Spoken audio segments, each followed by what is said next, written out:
ದ್ವಿಚಕ್ರ ವಾಹನ ಸವಾರರು ಒಂದು ಅಪ್ಡೇಟನ್ನು ಬಹಳ ಗಮನದಲ್ಲಿ ಇಟ್ಕೊಳ್ಳಿ. ನಮ್ಮ ದೇಶದ ರಾಷ್ಟ್ರೀಯ ಹೆದ್ದಾರಿ ಮತ್ತು ರೋಡ್ ಟ್ರಾನ್ಸ್ಪೋರ್ಟ್ ಡಿಪಾರ್ಟ್ಮೆಂಟ್ ಮಿನಿಸ್ಟ್ರಿಯಿಂದ ಒಂದು ಹೊಸ ಪ್ರಕಟಣೆ ಜನವರಿ 1, 2026 ನಂತರ ದ್ವಿಚಕ್ರ ವಾಹನ ಸವಾರರ ಒಂದು ಸುರಕ್ಷತೆಗಾಗಿ ಹೊಸ ಕಾನೂನನ್ನು ಅವರು ಅನೌನ್ಸ್ ಮಾಡಿದ್ದಾರೆ.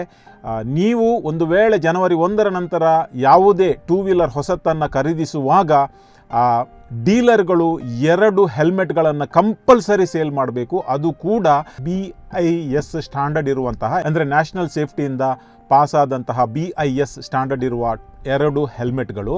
ಮತ್ತು ಇನ್ನೊಂದು ವೆರಿ ಇಂಪಾರ್ಟೆಂಟ್ ಅಪ್ಡೇಟ್ ಏನೆಂದರೆ, ಎಲ್ಲ ದ್ವಿಚಕ್ರ ವಾಹನಗಳು 125cc ಮೇಲೆ ಆ್ಯಂಟಿ ಬ್ರೇಕ್ ಸಿಸ್ಟಮನ್ನು ಅಳವಡಿಸಲೇಬೇಕು. ABS. ಏನಿದು ABS ಅಂದರೆ, ಇವಾಗ ಕೆಲವು ಟೂ ವೀಲರ್ಸ್ಗಳಲ್ಲಿ ನೀವು ಬ್ರೇಕ್ ಹಾಕಿದ ಕೂಡಲೇ ಅಲ್ಲೇ ಜಾಮ್ ಆಗಿ ಅಲ್ಲೇ ಸ್ಕಿಡ್ ಆಗಿ ಅದೆಷ್ಟೋ ಆಕ್ಸಿಡೆಂಟ್ಗಳು ಆಗ್ತವೆ. ಆದರೆ ಇನ್ನು ಮುಂದೆ ABS ಸಿಸ್ಟಮ್ ಕಂಪಲ್ಸರಿ ಮಾಡಿದ ನಂತರ ನಿಮ್ಮ ಬ್ರೇಕ್ ಲಾಕ್ ಆಗುವುದಿಲ್ಲ, ಅದು ಸ್ಲೋಲಿ ರಿಲೀಸ್ ಆಗಿ ಆಕ್ಸಿಡೆಂಟ್ನಿಂದ ನಿಮಗೆ ಸೇವ್ ಮಾಡ್ತದೆ.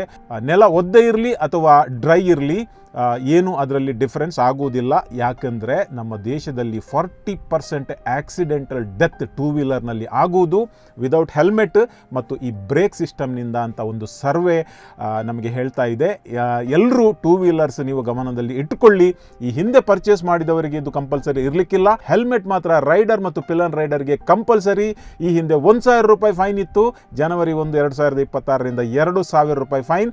ಈ ಅಂಶಗಳನ್ನು ಗಮನದಲ್ಲಿ ಇಟ್ಟುಕೊಂಡು ಬೇರೆಯವರಿಗೆ ಕೂಡ ಹೇಳಿ ನಮ್ಮ ದೇಶ ಟೂ ವೀಲರ್ಸ್ ಬಿಡಲಿಕ್ಕೆ ಸೇಫ್ ಆಗಿರಲಿ ಅಂತ ನಮ್ಮ ಆಶಾಭಾವನೆ. ಇನ್ನೊಂದು ಅಂಶ, ಬಹುಶಃ ರೂಮರ್ಸ್ ನಡೀತಾ ಇದೆ ಟೂ ವೀಲರ್ಸ್ಗಳಿಗೆ ಕೂಡ ಟೋಲನ್ನು ಇಂಪೋಸ್ ಮಾಡ್ತಾರಂತ. ಅದು ಸುಳ್ಳು, ಲುಂಗಿ ನ್ಯೂಸು. ಹಾಗಿದ್ದು ಏನಿಲ್ಲ, ಟೂ ವೀಲರ್ಸ್ಗಳಿಗೆ ಟೋಲು ಲಗತ್ತು ಆಗುವುದಿಲ್ಲ ಅಂತ ಅಥಾರಿಟೀಸ್ ಡಿಕ್ಲೇರ್ ಮಾಡಿದ್ದಾರೆ.